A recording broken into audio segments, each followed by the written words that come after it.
our head and we are the bride of Christ. So the idea just kind of came of like bringing people together to a place where they can find healing, a place where if there's questions you've been asking God, like this is a place where God can answer those questions. There's so many different things that, like the power of God and just walking in the power of God. So our theme through this whole thing, so God blessed me with Jamie and Heather. I said Jamie and Heather. But then, and they actually helped me a lot to just plan this event, put this together, and through conversations and things, us finding healing in it, just kind of expanding from that. So that's kind of the vision behind Churchella. It really is just to bring the church together, to empower each other, to encourage each other, to get to a place that we've been asking God to find breakthrough where we feel that there is no breakthrough, where there is a wall. We've been praying for this event. We know that even as you guys get to meet each other, because there's people here who don't know each other, that God is going to reveal new things to you. We're also praying for new revelations across the church, that this is going to be just a ripple effect of what's to come. So also with that, we do want to say, like, grab a chair if you guys want to sit. So I'm now also going to introduce, we're going to have a small teaching. So Jamie, I want to tell you guys a little bit about Jamie. So yeah, you guys can grab a chair. You guys can sit wherever you like. It doesn't matter. Go ahead and grab a chair. So our speaker today is actually Jamie. So I want to kind of just tell you guys a little bit about her. I want to tell you guys how it got to the yeah. Okay. Big noise. I was going to explain it real quick.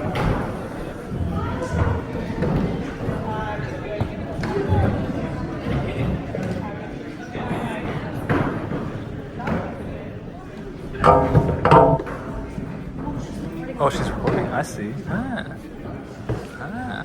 was so cool. Can you guys hear me?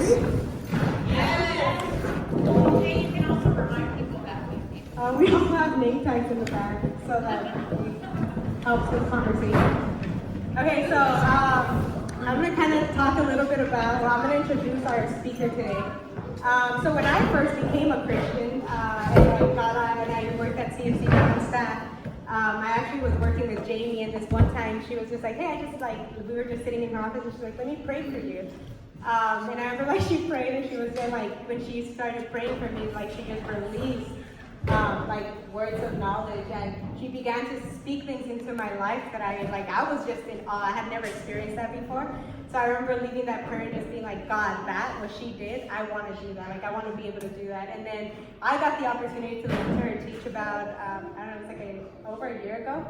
And when she spoke, I just believe, like, I felt it, and I know people in the room felt it. And it was just an incredible night what led after her teaching. You literally just felt the chains fall off people. You felt those strongholds, those things that people were feeling just came off. They were just loosened when she spoke. Like, no pressure or anything, Jamie. But so when God gave me this vision of this event, I just really felt that she has a prophetic message that we need to hear, that when she speaks, chains fall off people. When she speaks, if you like really press in and you'll really receive what you've been asking from God. So yeah, so let's give a round of applause for Jamie.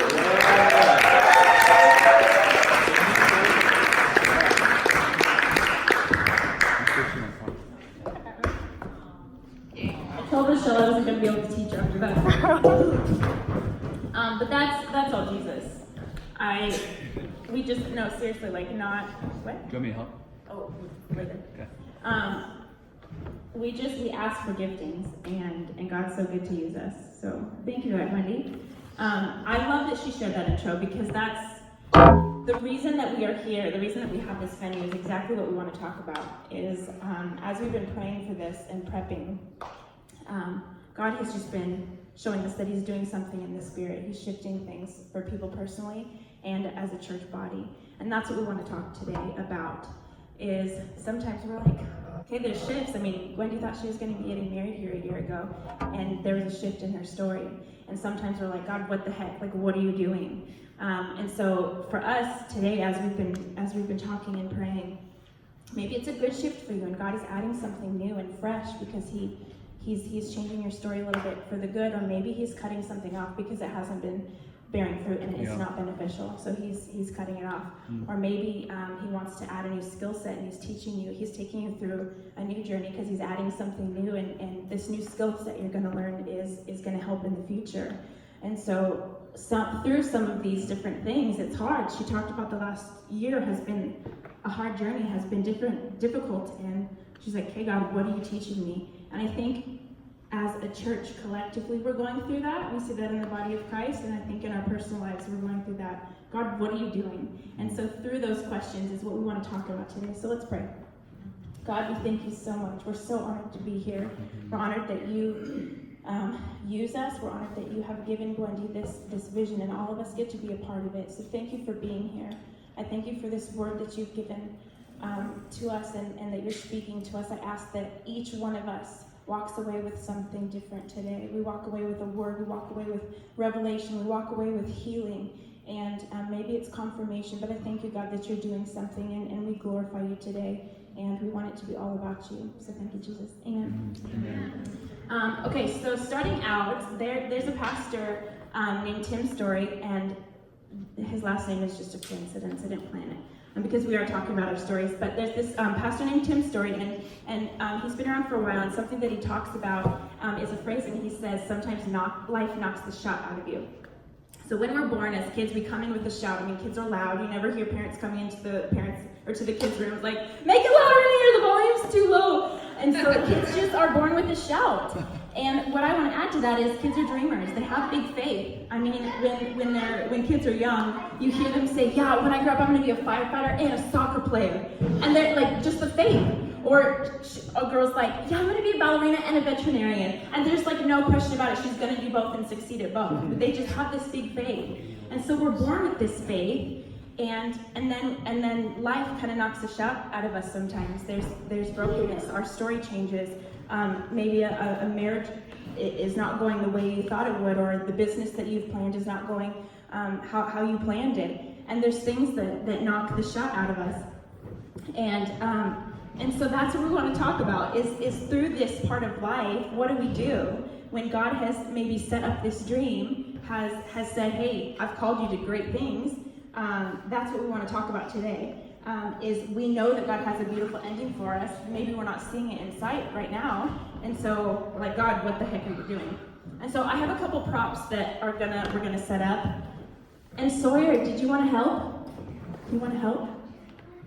You don't want to? Okay. Well, I asked Sawyer if he wanted to be a helper, and so I asked him today. I said, as we set this up, do you want to help, Michael? We have 2 chairs. You want to help? And Finn's gonna help too. Okay, come here, guys. Because kids have a shout, so we want to see their big faith. Okay, so you guys stand up right there. Okay, Finn, come over here. Okay, tell us, what do you want to be when you grow up? I want to be a police officer. Wants to be a police officer? You need one of those. Finn, do you know what you want to be? What do you want to be when you grow up? I want to be a dinosaur. A dinosaur?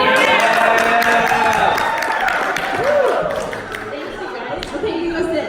Thank you. Yeah. And she's gonna do it. She's great. But this morning when I asked him, it was funny. God was like, what if he says he doesn't know? And I'm like, oh yeah, good question. This morning when I asked him, he goes, yeah, I'm gonna have to think on that. I'm like, what a good answer too though, because sometimes we don't know. Sometimes we have no idea.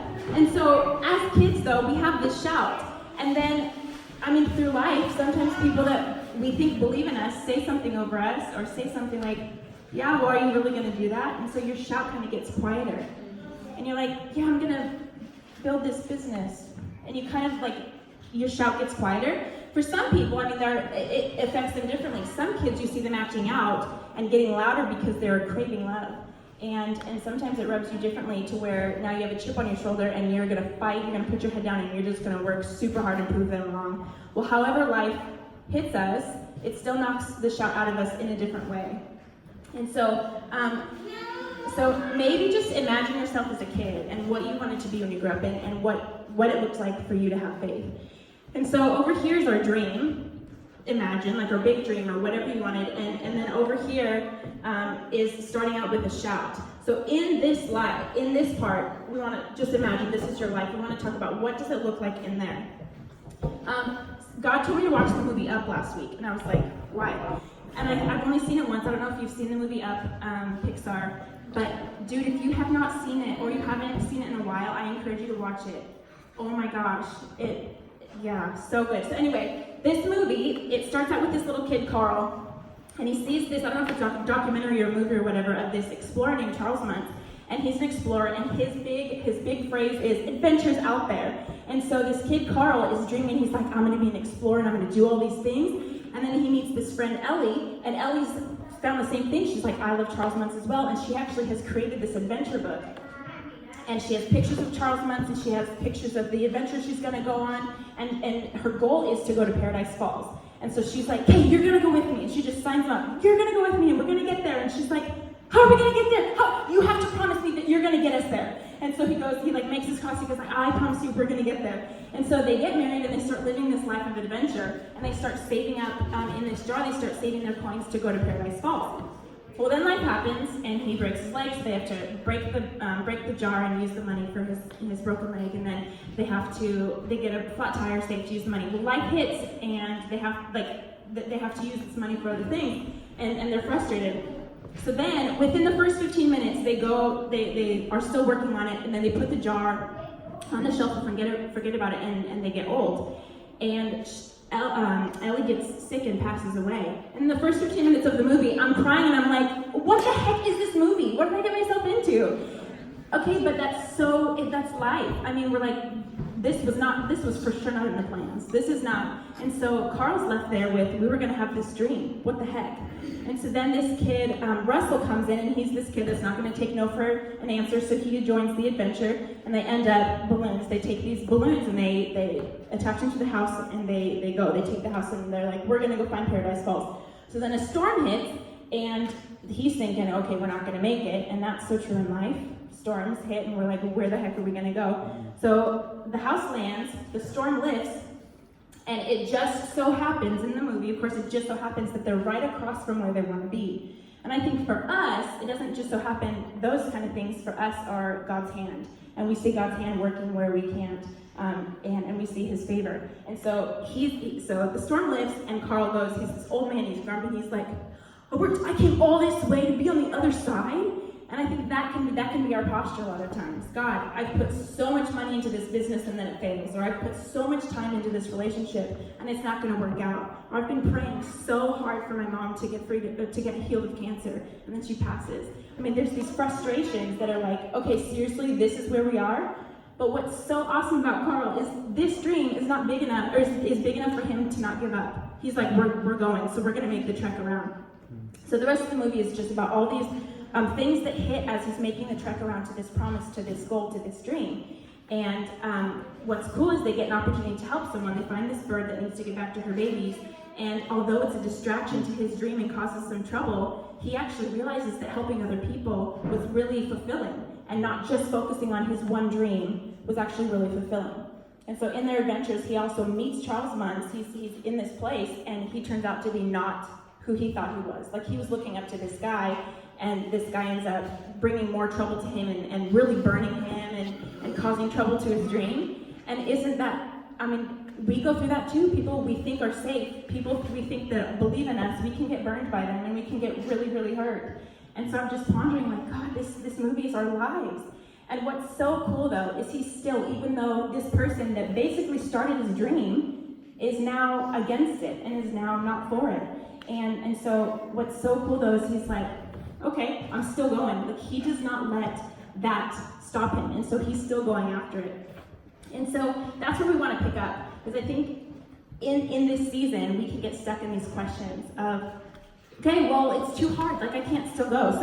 So I printed out some questions that I am going to put up on this as this. So this is our journey of life. And so a lot of times we can start to, harder than I thought. Do you want to come help? And we start to have these questions what the heck, God? And as we watch this, I mean, it's already bowed a little bit, but get the picture of it bogging us down. And we get these questions that we so easily can get tangled up in. And even, I think one of them is, where do I even start, or do I even still have a dream? I mean, Carl could have easily, literally, Charles Metz sets his house on fire, and the whole idea was getting his house to this Paradise Falls. So we could just get stuck on, okay, well then I don't have a dream. I mean, I had a dream a couple years ago, and something happened, and I'm like, okay, well, is that even still a dream? And I think we can get caught up in these questions. But a mentor told me, he actually might have told Allie and I, a couple years ago, he said, it's actually really easy to figure out what you want to do in life. We're like, and he goes, you find a need and meet it. And he said, you just keep going, you find a need that you can't not meet, something that you're super passionate about, and you meet that need. And then resources are going to be added, and people are going to be added, and it could become a thing. And then you keep meeting it, or maybe it fails, so then you find another need to meet it. And then if it becomes a thing, you just keep going with it. And so that's so simple. And you just find a need and meet this need, and meet this need. But we can get so focused on the end goal. We can get so focused on, okay, well, this is what I was called to do. This is what I'm supposed to do. That we can get so focused on that we don't enjoy the journey, or we get so wrapped up in these questions that we forget about the calling. We forget about where we're headed. And I think we've come so far from the Father's heart. I think we've come so far from the reason that we're actually here, because we're wrapped up into these questions, and we're wrapped up into the one thing we're supposed to do, the one need we're supposed to meet. And if we look back in Genesis, when God created Adam, he created him because he had just created this beautiful world, and he wanted him to enjoy it, and God wanted a friend, he wanted a companion. And I think we can get so caught up in all these distractions that we forget that. And I was listening to a message, and she talked about that we can know something but not realize it. And to know something means to be familiar with it, but to realize something means to fulfill it. So I think we can know that God is good and has good things for us, and that he's given us a dream, but have we realized it? And we know Romans 8:28, that God brings good out of every situation, that he is a good God, but have we realized it? Have we realized that we need to ask, seek, and knock, and the door will be open, that we need to do our part, and that God will bring good things, and he will turn things around. And I think a lot of times we can treat God like Santa. When as a little kid, kids like, if God doesn't bring me a pink bicycle, I'm not going to believe, or I said God, if Santa doesn't bring me a pink bicycle for Christmas, I'm not going to believe in him anymore. Or if God doesn't bring me an Xbox, or if Santa doesn't bring me an Xbox, I'm not going to believe it anymore. But we can treat God like that. Whereas if my marriage doesn't turn around, I'm not believing in God anymore. Or if I don't get into this college, I don't think God's real. If my mother doesn't get healed from cancer, or if maybe it's a situation to where you want someone to get justice and someone to get in trouble. If this doesn't happen, God, I don't think you're real. And that's coming so far from what God has asked us to. And it's easy to question, is God even good? Is God even real? And so these are our other questions that I want us to put up.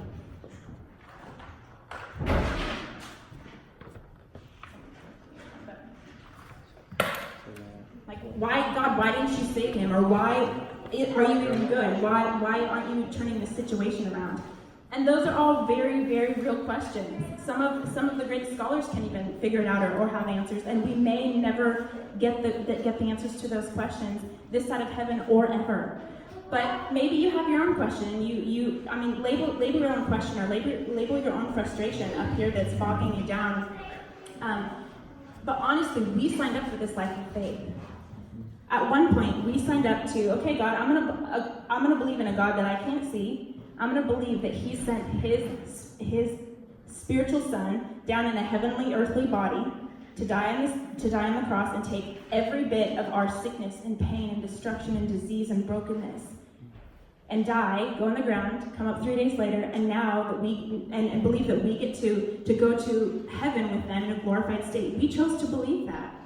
And I think we can get so caught up in these questions and these things and these distractions and things that hit us that we forget to go back to that state. And that's the posture that God wants us to take, is, okay, God, I'll believe you. Okay, God, you said you were good. Okay, God, you said that you were going to turn things around. And we can get so caught up in those questions that we forget, and we haven't realized it. We know it, but we haven't realized it, that really God is good, and going to turn things around. But God's not an equation. He's not a math equation we can just figure out. But he also is not hiding himself, and he's making himself known. Yeah. We look around, look around, this is beautiful. There's a creek down there we're gonna go to later. The world around us is beautiful. Or when you hold a brand new baby, it's just experiencing the glory of God. Or when you're loved, when someone loves you, the way you receive with your love language, that's experiencing God's love for you. And you experience, there's a God in heaven that cares about me. And you just look around you, and God is trying to make himself known in different ways that he loves us all around us. And the moment we can come back to that, the moment that we can come back to the fact that we were created to be loved by God, then we're not living in these questions, we're not living in these frustrations, and we can find ourselves again. And we can get so caught up in what's my calling, what job am I supposed to have, who am I supposed to marry, who am I supposed to work for? All of these different things, and we get caught up. But what's interesting is we can't find those answers. We can't find those specific answers in here. And we know why? Because God wants us to come to his heart, and God wants us to seek him. If we could just find all those specific answers in here, we wouldn't need God.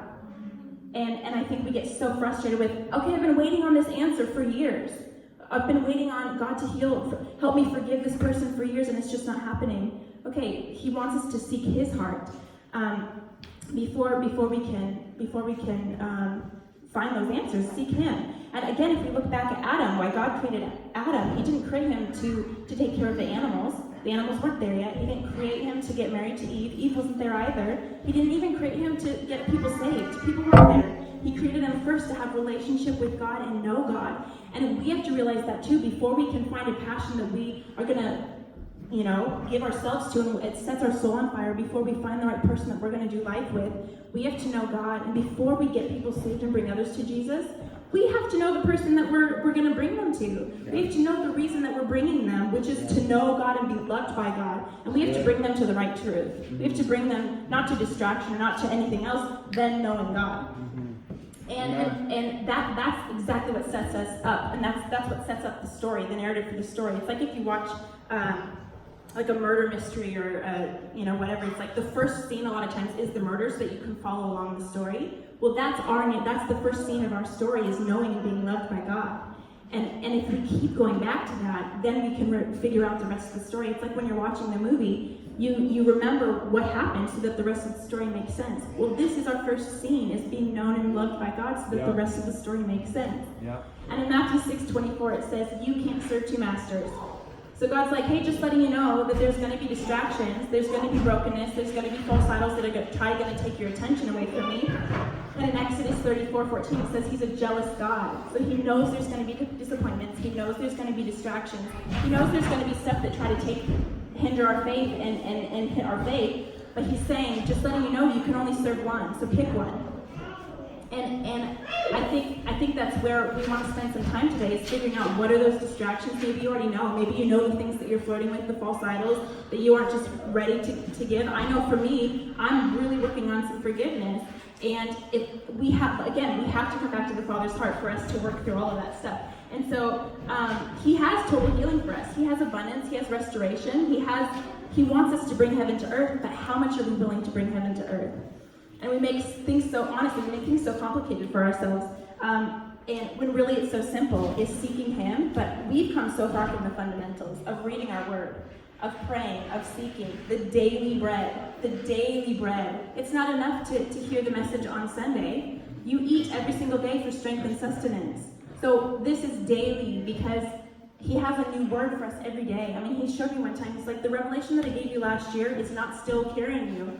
You may remember it, but it's not. God has a new word for us each and every day. And what God is showing us, for us to explore what he truly has for us, that we have to get in line with the next steps, to figure out what he is doing and what he is shifting. We have to come back to him and not rely on our own ability.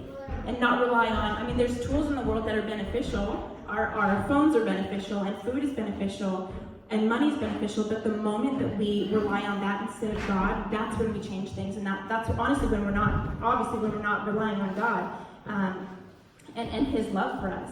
And in Joshua 24:15 it says, choose this day whom you will serve. And so with this part of the story, we have to choose who we serve. Are we going to choose to serve the frustration and the fear, or are we going to choose to serve, okay, God, you promised me the end goal. You promised me that it's going to be good and life is going to be good. So we have to choose daily. And in those obstacles and questions, we now get to choose to be steadfast and not faith, or be steady up. And maybe you were a young kid when you chose to believe in Jesus, or maybe it's newer for you. But when you have that moment of, yes, I'll believe in this God that I can't see, then we have to hold steadfast to that faith. And in Philippians 4:11 through 13, Paul says, I've learned by now to be quite content whatever my circumstances. I'm just as happy with little as much. I found the recipe for being very happy, whether full or hungry, hands full or hands empty. Whatever I have, wherever I am, I can make it through anything, the one who makes me who I am. And with this, being content, even though, Paul was in prison, he was wrongfully imprisoned and beaten, and in this he learned that he was content. And so I texted a few people and I asked this question. I said, can you put into a sentence or a statement what the journey of experiencing disappointments and heartbreak, victory and triumph, yet following and trusting God throughout your life, regardless of the outcome, has looked like for you, or what it means to you? And I'll just read it. I got a ton of good responses, but I'll just read a few. It means blindly trusting a God who knows and sees more than I do, and choosing to be confident in the fact that he brings me to the more and to the good. Life is choice. I choose to trust God every day, good times and bad times, easy times and difficult times, because I know he is with me and will get me through every time. Through it all, I'm learning that God truly has the best intentions for me. Going through hard times, remembering the good times, knowing that there is more coming, so I refuse to stay here. The beauty of the person of Christ is greater to me than any success or failure. In following him, often my dreams and desires fail, which is painful, but the pain is overwhelmed by the better and more satisfying thing that he was leading me to all along. And when life has heartbreak, I have found that Jesus gets it.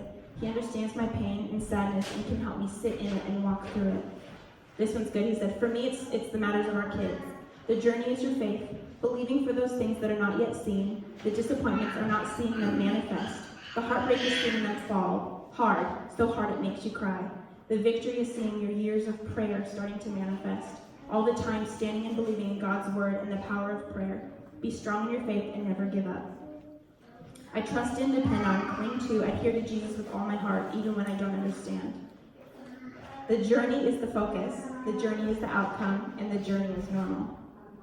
And then a couple of, faith is a life of perseverance that encapsulates pain, knowing it ends in joy. And if God's called you to it, don't quit. And when you get there, always give him credit. So God never loses confidence in us. He gives us second chances. And 2 Corinthians, this is so good, 2 Corinthians 5:1-10 says, for instance, we know that when these bodies of ours are taken down like tents and folded away, they will be replaced with resurrection bodies in heaven, and we'll never have to relocate our tents again. Sometimes we grow weary in our present bodies and can hardly wait to move to our heavenly bodies, and so we cry out in frustration with all these questions. Compared to what's coming, living conditions around here seem like a stopover in an unfurnished shack, and we're tired of it. We've seen a glimpse of the real thing, our true home, our resurrection bodies. The Spirit of God whets our appetites by giving us a taste of what's ahead. He puts a little of heaven in our hearts so that we'll never settle for less. That's why we live with such good cheer. You won't see us drooping our heads or dragging our feet. Cramped conditions around here won't get us down. They only remind us of the spacious living conditions ahead. It's what we trust in, but don't yet see that keeps us going. Do you suppose a few ruts in the road or rocks in the path are going to stop us? When the time comes, we'll be plenty ready to exchange exile for homecoming. But neither exile nor homecoming is the main thing. Cheerfully pleasing God is the main thing, and that's what we aim to do. Regardless of our conditions, sooner or later we'll all have to face God. Regardless of our conditions, we will appear before Christ and receive whatever we deserve for the good or evil that we have done in this earthly body. Yep. So it says when the time comes, we'll give everything up to go to heaven. Once we get there, once Jesus returns, I don't see any of us saying, you know what, I'd rather stay in my brokenness. I'd rather stay in my fear. I'd rather stay in this trying to figure this unforgiveness thing out. No, we're going to go straight, yes, take me up to the glorified body. So why are we doing that now? Why are we trading the truth for a lie? When we know that God has good, when we know that he has fulfillment, when we know that he has freedom and forgiveness, we trade the truth for a lie. And we're doing that's when Jesus comes. We're doing that now. We're trading God's favor and God's freedom for being bound. It says, verse 9, but neither exile nor homecoming is the main thing. Cheerfully pleasing God is the main thing, and that's what we aim to do. And I think that's what we so easily forget, is that that's the goal, is pleasing God. Is He's asked us to be here and just to have a relationship with us, yet we get so bogged down with these questions and the trying to focus on what we're supposed to do. And so we have to turn our eyes back to Him. And even after choosing sleep, even after choosing our own plans over Him, even choosing friends, not choosing to trust Him over Him, He still wins us back. And it says that the whole goal, the whole reason is cheerfully pleasing God. And He says, regardless of the conditions. And so that's what Jesus did on the cross, and that's what Paul said too, is regardless of the conditions, I have learned to be content. And what's crazy to me is that Jesus, in the worst conditions we could never even begin to understand, turned to the Father to finish His assignment. And I know for me, when I'm frustrated and I'm working through things, I can numb out, and I can just push God away or stop listening. But Jesus taught us exactly what we're supposed to do, is turn to the Father. Is Jesus cheerfully pleasing God, turned to the Father, and he taught us that seeking the Father's heart is the main thing. So again, just like Paul, he was wrongfully imprisoned, but him and Jesus taught us that being content is an internal thing, and that's what I think we can learn from them. Content literally means a state of peaceful happiness, or to be free from care because of satisfaction. In the Hebrew, it means to be pleased. In the Greek, it means a habit or permanent state of mind. And that shows me that it's internal. So no matter what's going on around us, this peace and this state of mind is internal, knowing full well, and not just knowing, but realizing that God is good and He brings good. And in 2 Corinthians 4:1, it says, since God has so generously let us in on what He is doing, we're not about to throw up our hands and walk off the job because we run into occasional hard times. And then verse 16 says, so we're not giving up. How could we? Even though on the outside it often looks like things are falling apart on us, on the inside where God is making new life, not a day goes by without His unfolding grace. These hard times are small potatoes compared to the coming good times, the lavish celebration prepared for us. There's more here than meets the eye. The things we see now are here today, gone tomorrow, but the things we can't see will last forever. So if we go back to the movie Up, to end this movie, he goes through pretty rough times, and they're going through all this stuff. He finds out that the guy that started his dream is actually the opposite of what he thought, and all these hard times to get there. But once he finally gets there, and what's so cool to me is that he did all of this for love. And that's like the guy, that's the person that we follow, is he was on that cross for the joy set before him was us. And so Carl, choosing to finish this dream for his wife, he finally gets the house right by the falls, and he sits down in their chairs, and he opens up this adventure book that Ellie had, she put all the pictures, and then she had a page that said, and this is what I'm gonna do, and she had all these empty pages. And so he's thinking, I'll just look at this, and I failed her. And all these empty pages, we didn't get to finish the journey, and we didn't get to finish the adventure together. But what's so awesome is before she died, she filled those pages with pictures with them. All the adventures that they had together, all the things that they had done. So he got to finish the adventure. Yes, it looked different than what he thought.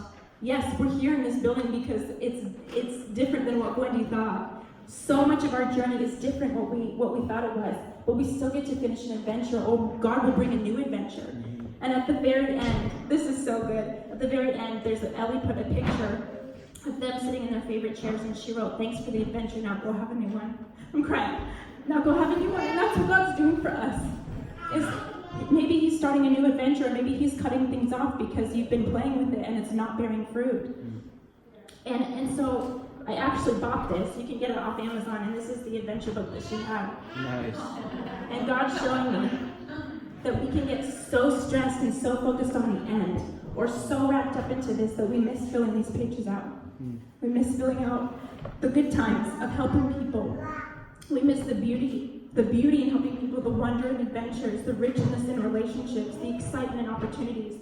And we don't want to get so focused on the dream that we forget the journey, that we forget to embrace walking through hard times with people. And I can do that. I can get so focused on perfection that I push people away, that I have to figure it out on my own, and that's not the richness of what God has for us. And so I just want us to figure out, or to lean into God and ask how He wants to fill these pages, because maybe things aren't going the way we thought it was. Maybe things don't look the same, but God wants to fill these pages with good, and that's what we lose track of. I mean, we can get so caught up in the hurt and the brokenness that we aren't accepting and pressing into what God has. And he showed me a picture of his heart for us. And so it was his heart, and it zoomed in, and I saw writing on his heart, and the picture like zoomed in, and it was the plans that he has for us on his heart. And he said, you have to seek me to find out what the next step is. And it's not just seeking, okay, God, I'll seek you to find the plans. It's seeking him to seek his heart, and just to seek him and know him. And the closer we get to him, the more protected we are, the more warmth that we feel from his heart, the more we can hear his voice clearly, the more he can direct us.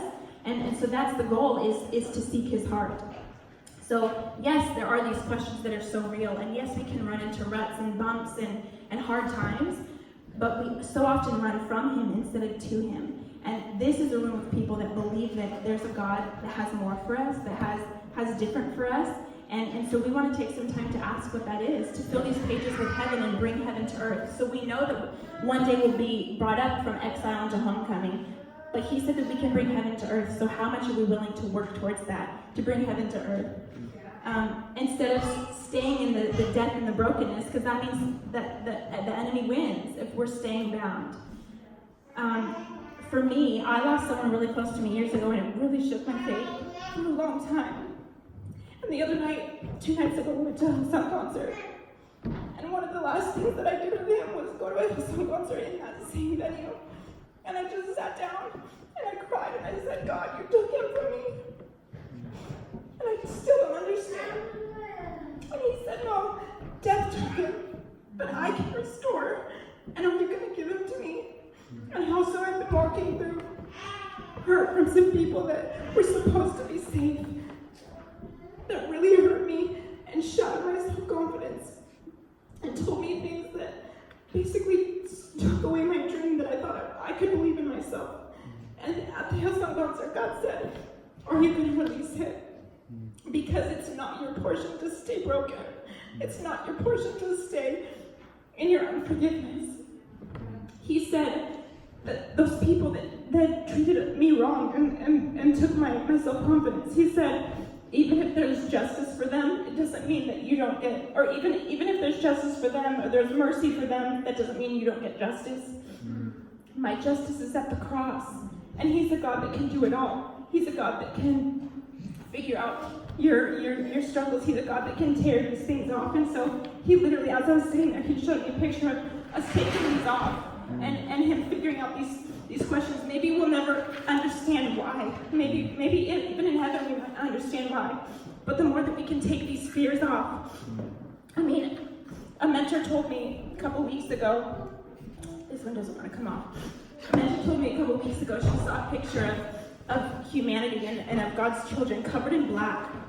And she said it was the lies and the pain that we've been holding on to. And in the word it says that they traded the truth for a lie.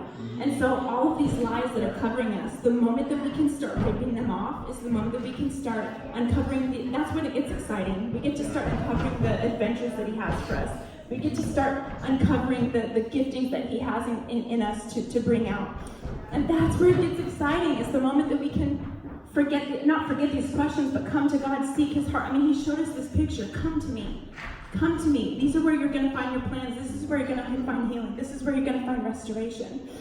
But we can't do that on our own, thinking, I'm just going to do it myself, God. So as collectively and individually, that's what we want to do. And so, I know that I'm ready to break free. I'm ready to take those things off and get lifted. Like I said, it's not just either or. There can be justice and mercy. There can be, whatever it is that we're walking through, God can do it all. And I want that portion. Our portion is freedom. Our portion is total healness. Our portion is God turning things around for our good. Yeah. And so I think we should just take some time to take these lies off and to worship together. And we sang a song earlier that we're going to go back into again if you guys want to come up. It's called Whole Heart. And some of the lyrics are, because once I was broken, but you loved my whole heart through. Sin has no hold on me, because your grace holds me now. I'm healed and forgiven. Look where my chains are now. Death has no hold on me, because your grace holds that ground, and your grace holds me now. So God's love, God loved us when we were broken. God loved us when we had all these questions, when we were in our sin. He still chooses us when we choose other things over him. But I see this picture of our chains on the ground and us pointing, look where my chains are now, because we're choosing to take off all of those lies. We're choosing to take off, maybe you've been struggling with an addiction, or you've been struggling with mental illness. It's sometimes it's a long journey. It's not just in one moment that we're just free. Or you feel like, okay, I've just been waiting for this moment, and it's been a long journey. Well, through that, again, that's why, again, we have to choose to take these lies off. And again, we have to go back to the Father's heart. And so that's why he's saying you have to choose to come back to me. And I think the shift and maybe the difference in our story that we're seeing, God is saying there's adventure out there.